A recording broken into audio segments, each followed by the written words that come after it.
আজকের প্রথম খবরটা হলো ওয়াকফ সংশোধনী বিলে স্বাক্ষর রাষ্ট্রপতির। ওয়াকফ সংশোধনী বিলে স্বাক্ষর করলেন রাষ্ট্রপতি দ্রৌপদী মুর্মু। তার স্বাক্ষরের সঙ্গে সঙ্গেই আইনে পরিণত হলো বিলটি।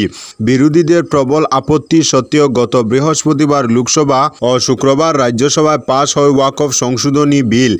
এরপর নিয়ম অনুযায়ী বিলটি পাঠানো হয়েছিল রাষ্ট্রপতি ভবনে। শনিবার এই বিলে স্বাক্ষর করলেন রাষ্ট্রপতি।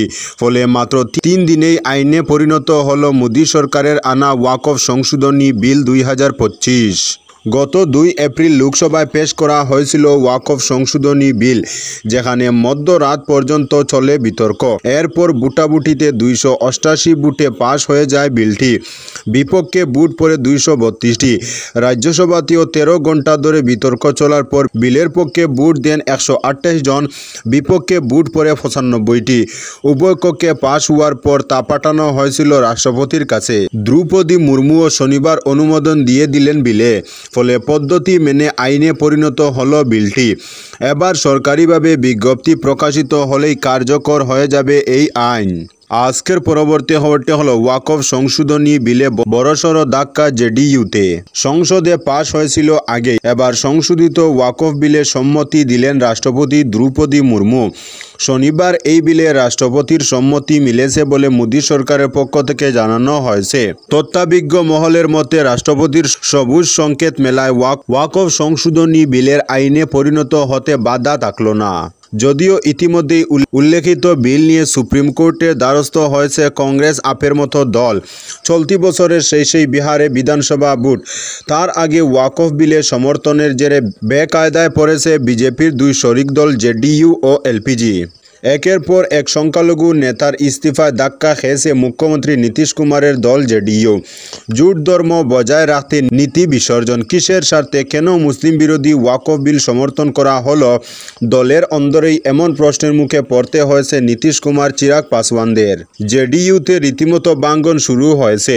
সংখ্যালঘু সাহার একের পর এক নেতা পদত্যাগ করেছেন, দল ত্যাগ করেছেন। 24 ঘন্টার মধ্যেই 6 জন সংখ্যালঘু নেতা দলের বিভিন্ন পদ থেকে ইস্তফা দিয়ে চরম অস্বস্তির মুখে পড়ে শনিবার দুপুরে সাংবাদিক সম্মেলন করে দলের সংখ্যালঘু সেল।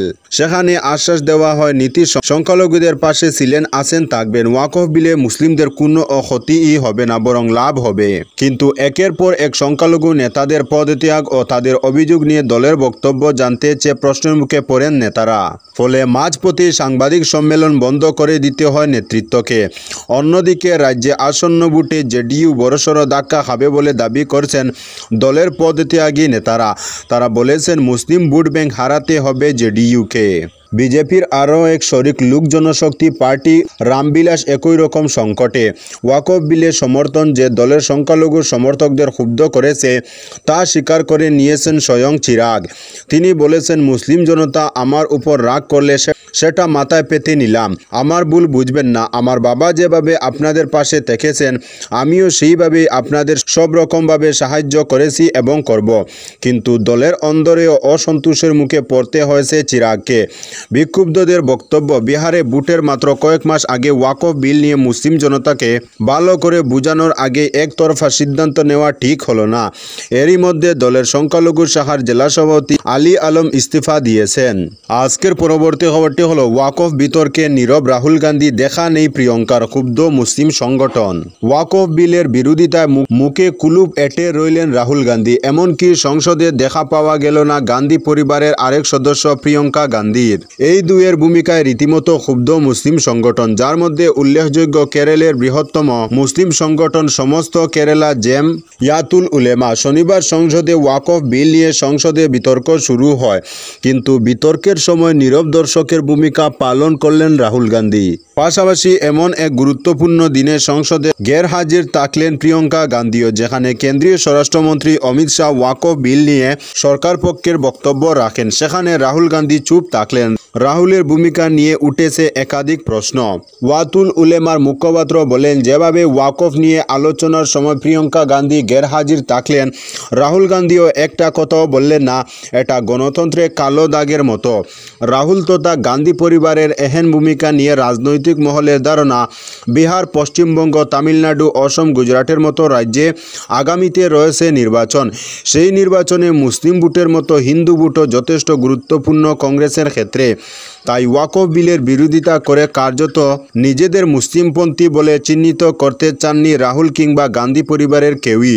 তবে রাহুলের মৌনতায় মুসলিম সংগঠনের খুব বাড়লে তার প্রভাব পড়বে ভোট বাক্সে বলে আশঙ্কা প্রকাশ করেছেন অনেকেই। আজকের পরবর্তী খবরটি হলো, গাজায় ইসরায়েলি হামলায় গত 24 ঘন্টায় নিহত 46 জন। গাজায় ইসরায়েলি অগ্রাসন দিন দিন আরও ভয়াবহ রূপ নিচ্ছে। গত 24 ঘন্টায় ইসরায়েলি হামলায় নিহত হয়েছেন কমপক্ষে 46 জন, যার মধ্যে রয়েছেন একজন ফিলিস্তিনি সাংবাদিকও।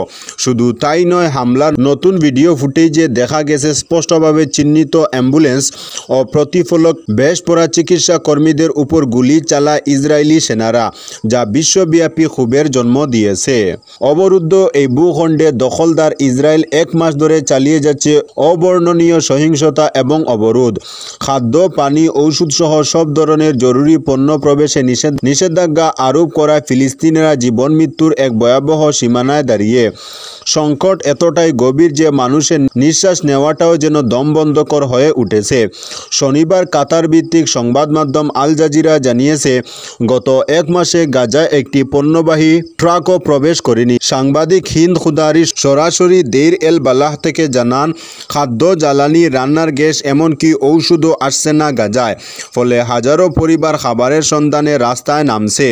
1 গ্যালন বিশুদ্ধ জলের জন্য ঘন্টার পর ঘন্টা লাইন দিচ্ছে। আর আশ্রয় কেন্দ্রগুলোতেও উপকরণ না থাকায় সংকট আরও বেড়ে গেছে। আজকের পরবর্তী খবরটি হলো, রামনগর সড়ক দুর্ঘটনায় স্ত্রী ছেলের পর মৃত্যু, নিয়ারুল হকের মৃত্যুর সংখ্যা বেড়ে 4 জন। শিলচর রামনগরের সড়ক দুর্ঘটনায় আরও একজনের মৃত্যু ঘটল। দুর্ঘটনায় স্ত্রী ও 8 বছরের শিশুপুত্রকে হারানোর পর অবশেষে চিকিৎসাধীন অবস্থায় প্রাণ হারালেন নিয়ারুল হক, যার বয়স ছিল 44। এ ঘটনায় মৃত্যুর সংখ্যা বেড়ে 4-এ দাঁড়ালো। প্রসঙ্গত, বৃহস্পতিবার বিকেলে ভয়ঙ্কর দুর্ঘটনায় ঘটনাস্থলে মৃত্যু ঘটে মা ও শিশুর। গুরুতর অবস্থায় মেডিকেলে ভর্তি করা হয় নিয়ারুল হক ও অপর এক যুবতী অমৃতা নাথকে। টানা 4 দিন শিলচর মেডিকেলে মৃত্যুর সঙ্গে পাঞ্জা লড়ে অবশেষে প্রাণ হারালেন নিয়ারুল হক। শনিবার সকালে মৃত্যু ঘটে অমৃতা নাথের। শনিবার রাত 12:10 মৃত্যুর কুলে ডলে পড়েন নিহারুল হক। তার স্ত্রী আফসানা বেগম 35 বছর বয়সী এবং পুত্র তামিম আহমেদের মৃত্যু হয় দুর্ঘটনার দিনই। উল্লেখ্য, আফসানা বেগমরা শ্রীকুনা ডেইলি বাজারের বাড়িতে ফেরার পথে অন্য গাড়িতে করে শিলচরে এসে অটোতে উঠেন। ওই অটোর সওয়ারি হন শ্রীকুনা আইআইটির ছাত্রী অমৃতা নাথও। স্থানীয় বাসিন্দারা জানিয়েছেন, ঠিক কিভাবে ঘটনাটি ঘটেছে তার কোনো প্রত্যক্ষদর্শী পাওয়া যায়নি। তবে দেখা গেছে অভিশপ্ত অটো গাড়িটি দুমড়ে মুচড়ে যাওয়া অবস্থায় লেগে রয়েছে রড বোঝাই একটি ছোট গাড়ির সঙ্গে, আর কাছেই ছিল মাটি বোঝাই একটি টিপার। আজকের পরবর্তী খবরটি হলো, ধর্মনগরের সড়ক দুর্ঘটনায় শিলচরের শিশুকন্যার মৃত্যু, গুরুতর আহত 4 জন। ত্রিপুরার ধর্মনগরের কালিকাপুর এলাকায় এক সড়ক দুর্ঘটনায় প্রাণ হারালো শিলচরের এক 12 বছর বয়সী শিশুকন্যা। ঘটনাটি সংঘটিত হয়েছে শনিবার। দ্রুতগামী টিপার ও ই-রিকশার মুখোমুখি সংঘর্ষে ঘটনাটি ঘটে। দুর্ঘটনায় প্রাণ হারানো কন্যা মিহিকা বর্মন, বাড়ি শিলচরের ডলুবাড়ি এলাকায়। জানা গেছে সে তার মা, মাসি ও ছোট ভাইয়ের সঙ্গে কৈলাসহর থেকে শিলচরে ফিরছিল। প্রতিমধ্যে ধর্মনগরের কালিকাপুরে ভয়াবহ এই দুর্ঘটনার কবলে পড়ে তারা। দুর্ঘটনার খবর পেয়ে দ্রুত ঘটনাস্থলে ছুটে আসে ধর্মনগর থানার পুলিশ ও দমকল কর্মীরা। তারা আহতদের উদ্ধার করে ধর্মনগর জেলা হাসপাতালে নিয়ে যায়। চিকিৎসকরা মিহিকাকে মৃত ঘোষণা করেন। গুরুতর আহতদের মধ্যে রয়েছেন বিজয়লক্ষ্মী বর্মন, যার বয়স ছিল 50, নয়ন বর্মন, যার বয়স ছিল 9, মীরা বর্মন 55 বছর বয়সী, অটোচালক হেমন্ত দেবনাথ, যার বয়স ছিল 57। দুর্ঘটনায় ক্ষতিগ্রস্ত ই-রিকশার নম্বর TR02C2181 এবং ঘাতক TR05G 1504 নম্বরের টিপার পুলিশ হেফাজতে নিয়ে ঘটনা তদন্ত শুরু করেছে। আজকের পরবর্তী খবরটি হলো পাতারকান্দি লক্ষ্মীপুরে ধৃত 2 বাংলাদেশি গরু চোর। রাতে অবৈধভাবে সীমান্তে কাঁটাতারের বেড়া টপকে বাংলাদেশ থেকে ভারতে গরু চুরি করতে এসে জনতার হাতে ধরা পড়ল 2 বাংলাদেশি গরু চোর সহ স্থানীয় এক দালাল। দেরিতে পাওয়া এক খবরের ভিত্তিতে জানা গেছে শুক্রবার গরু চুরির উদ্দেশ্যে পাতারকান্দি থানাধীন ভারত বাংলাদেশ সীমান্তের লক্ষ্মীপুরে এসেছিল বাংলাদেশি গরু চোরের একটি দল।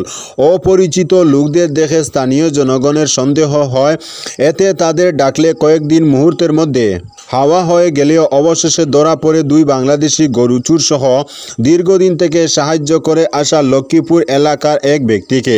স্থানীয় জনগণের হাতে আটক হওয়া 2 চোর হল আব্দুল কাদির ও গিয়াসউদ্দিন। তাদের বাড়ি মৌলভীবাজার জেলার বরখলা থানা অধীন ডিমাই গ্রামে। স্থানীয় আটক ব্যক্তি হল লক্ষ্মীপুরের নুরুদ্দিন। পরবর্তীতে স্থানীয়দের কাছ থেকে লক্ষ্মীপুর BSF সমঝে ধৃত 3 গরু চোরকে। আজকের পরবর্তী খবরটি হলো দাবিমতো যৌতুক না দেওয়ায় খুন গৃহবধূ, আটক স্বামী। দাবিমতো যৌতুক না দেওয়ায় খুন হতে হলো গৃহবধূর, এমন অভিযোগ গৃহবধূর বাপের লোকদের। এমন অভিযোগে গৃহবধূর স্বামীকে আটক করল পুলিশ। ঘটনাটি পূর্ব সুনাইয়ের কচুদরম থানা এলাকার গঙ্গানগরের 9 নম্বর খণ্ডের কালাখালের। শনিবার রাতে কচুদরম পুলিশ গৃহবধূর মৃতদেহ উদ্ধার করে ময়নাতদন্তের জন্য শিলচর মেডিকেল কলেজ ও হাসপাতালের মর্গে পাঠিয়ে দেয়। এ নিয়ে কচুদরম থানায় খুনের মামলা দায়ের করা হয়েছে। এদিকে ময়নাতদন্তের পর রবিবার গৃহবধূর নিথর দেহ তার বাবার বাড়ি বাউরিখান্দি 2য় খণ্ডে নিয়ে আসা হয় এবং সন্ধ্যে 6টায় জানাজার নামাজ শেষে তার অন্তিম সংস্কার করা হয়। প্রাপ্ত খবরে জানা গেছে বাউরিখান্দি 2য় খণ্ডের বাসিন্দা মতিবুর রহমান লস্কর ও মেয়ে হুসনা বেগম লস্কর, যার বয়স ছিল 22, বিয়ে হয় গঙ্গানগর 9 নম্বর খণ্ড অর্থাৎ কালাখালের সেলিমউদ্দিন লস্করের ছেলে দিলবার হোসেন লস্করের সঙ্গে সামাজিক প্রথা অনুযায়ী বিবাহ হয় প্রায় 3 বছর আগে। স্বামী স্ত্রীর মধ্যে যৌতুক নিয়ে প্রায় ঝগড়া হতো। এর মধ্যে হুসনা বেগম লস্কর ফুটফুটে একটা পুত্র সন্তানের জন্ম দেন। বর্তমানে পুত্র সন্তানের বয়স 1.5 বছর, নাম শাকিদুল হোসেন লস্কর। তখন সবাই ভেবেছিলেন তাদের পুত্র সন্তানের কারণে হয়তো যৌতুকের কথা ভুলে যাবে দিলবারের পরিবার, কিন্তু দিন দিন অত্যাচার বেড়েই চলে হুসনার উপর। শনিবার সন্ধ্যে 7টা নাগাদ হুসনা ফোন করে বাবার বাড়িতে জানিয়ে দেয়, যৌতুকের বেজাল শেষ না করলে তোমরা আমাকে বাড়িতে নিয়ে যাও, নতুবা ওরা সবাই মিলে আমাকে মেরে ফেলবে। এরপর থেকে ফোনে আর হুসনাকে পাওয়া যায়নি। রাত 9টা নাগাদ খবর আসে হুসনা মারা গেছে। খবর পেয়ে কচুদরম পুলিশ নিয়ে হুসনার বাবা মতিবুর রহমান লস্কর এবং নিকটাত্মীয়রা কালাখালে গিয়ে হুসনাকে মৃত অবস্থায় উদ্ধার করে পুলিশ ময়নাতদন্তের জন্য শিলচর মেডিকেল কলেজ ও হাসপাতালের মর্গে পাঠিয়ে দেয়। এদিকে পুলিশ হুসনার স্বামী দিলবার হোসেন লস্করকে নিয়ে আসে। রবিবার হুসনার বাবা মতিবুর রহমান লস্কর কচুদরম থানায় একটি খুনের মামলা দায়ের করেন। এতে তিনি অভিযুক্ত করেছেন হুসনার স্বামী দিলবার হোসেন লস্কর, শ্বশুর সেলিমউদ্দিন লস্কর এবং শাশুড়ি হালিমা বেগম লস্করকে। মামলার মতে ওরা 3 জন মিলে হুসনাকে খুন করেছেন যৌতুকের কারণে। মামলা পেয়ে পুলিশ দিলবারকে আটক করেছে। পুলিশ এই ঘটনার তদন্ত শুরু করেছে। আজকের পরবর্তী খবরটি হলো ঈসাগঞ্জে লঙ্গাই নদীর END বাঁধ পরিদর্শনে বিজেপি নেতা ইকবাল হোসেন। জল সম্পদ বিভাগের উচ্চপদস্থ আধিকারিকদের সঙ্গে নিয়ে ঈসাগঞ্জে নির্মাণাধীন লঙ্গাই নদীর END বাঁধের কাজ পরিদর্শন করলেন দক্ষিণ করিমগঞ্জের উন্নয়ন পরিষদের মুখ্য উপদেষ্টা ও শ্রীভূমি করিমগঞ্জ জেলা সংখ্যালঘু উন্নয়ন বোর্ডের চেয়ারম্যান ইকবাল হোসেন। শনিবার তিনি বারৈগ্রাম এলাকার পশ্চিম প্রান্তের ঈসাগঞ্জের এই গুরুত্বপূর্ণ প্রকল্পের অগ্রগতি সরজমিনে খতিয়ে দেখতে যান। তার সঙ্গে ছিলেন জল সম্পদ বিভাগের সুপারিনটেন্ডেন্ট ইঞ্জিনিয়ার, এক্সিকিউটিভ SDO সহ একাধিক আধিকারিক। পরিদর্শনের সময় বাঁধ নির্মাণের গুণমান, ব্যবহৃত উপকরণ এবং কাজের সামগ্রিক অগ্রগতি নিয়ে বিস্তারিত পর্যালোচনা করেন তারা। প্রকল্প সংশ্লিষ্ট নানা দিক ও সম্ভাব্য চ্যালেঞ্জ নিয়েও সেখানে আলোচনা হয়। পরিদর্শন শেষে ইকবাল হোসেন জানান, জানান এই বাঁধ দীর্ঘদিনের দাবি, কাজ সম্পন্ন হলে বন্যা প্রতিরোধে এটি অত্যন্ত গুরুত্বপূর্ণ ভূমিকা পালন করবে। আজকের পরবর্তী খবরটি হলো সমুদ্রের উপরে পাম্বান লিফট সেতুর উদ্বোধন মোদির। দেশের প্রথম রামেশ্বরমকে দেশের মূল ভূখণ্ডের সঙ্গে জুড়তে একটি সেতু নির্মাণের পরিকল্পনা ছিল বিজেপি শাসিত কেন্দ্রের। বহু প্রতীক্ষিত এই পাম্বান সেতুর উদ্বোধন হয়ে গেল রবিবার। রামনবমীর দিনে দেশের প্রথম ভার্টিক্যাল লিফট সেতুর উদ্বোধন করলেন প্রধানমন্ত্রী নরেন্দ্র মোদী। সমুদ্রের উপর নির্মিত এই অত্যাধুনিক সেতুটি নির্মাণ সম্পন্ন করতে সময় লাগলো দীর্ঘ প্রায় 5 বছর। সেতুটির উপর দিয়ে শুধুমাত্র ট্রেন চলাচলই নয়, নিচ দিয়ে চলাচল করতে পারবে জাহাজও। পুরাণে উল্লেখ আছে যে জায়গায় রাম সেতুর নির্মাণ হয়েছিল সেই জায়গাটির নাম রামেশ্বরম। রামেশ্বরমকে দেশের মূল ভূখণ্ডের সঙ্গে জুড়তে সমুদ্রের উপর আধুনিক প্রযুক্তিতে পাম্বান সেতু নির্মাণ করল রেল বিকাশ নিগম লিমিটেড। এই পাম্বান সেতুর বিশেষত্ব হলো এটি দেশের প্রথম ভার্টিক্যাল লিফট সেতু। তামিলনাড়ুর মূল ভূখণ্ডের সঙ্গে রামেশ্বরম বা ধনুষকুটির যোগাযোগের জন্য একটি সাধারণ সেতু থাকলেও যা 2022 সালের পর থেকে বন্ধ ট্রেন চলাচল। আজকের পরবর্তী খবরটি হলো সিপিএম এর নয়া সাধারণ সম্পাদক কেরলের প্রাক্তন মন্ত্রী এম.এ. বেবি। সীতারাম ইয়েচুরির পর সিপিএম এর সাধারণ সম্পাদক পদে নির্বাচিত হলেন কেরলের প্রাক্তন মন্ত্রী ও প্রাক্তন রাজ্যসভার সদস্য এম.এ. বেবি। রবিবার মাদুরাইতে শেষ হলো সিপিএম এর 24তম পার্টি কংগ্রেস। দলের পরবর্তী সাধারণ সম্পাদক পদে কে বসবেন তা নিয়ে রাজনৈতিক মহলে তীব্র জল্পনা তৈরি হয়েছিল।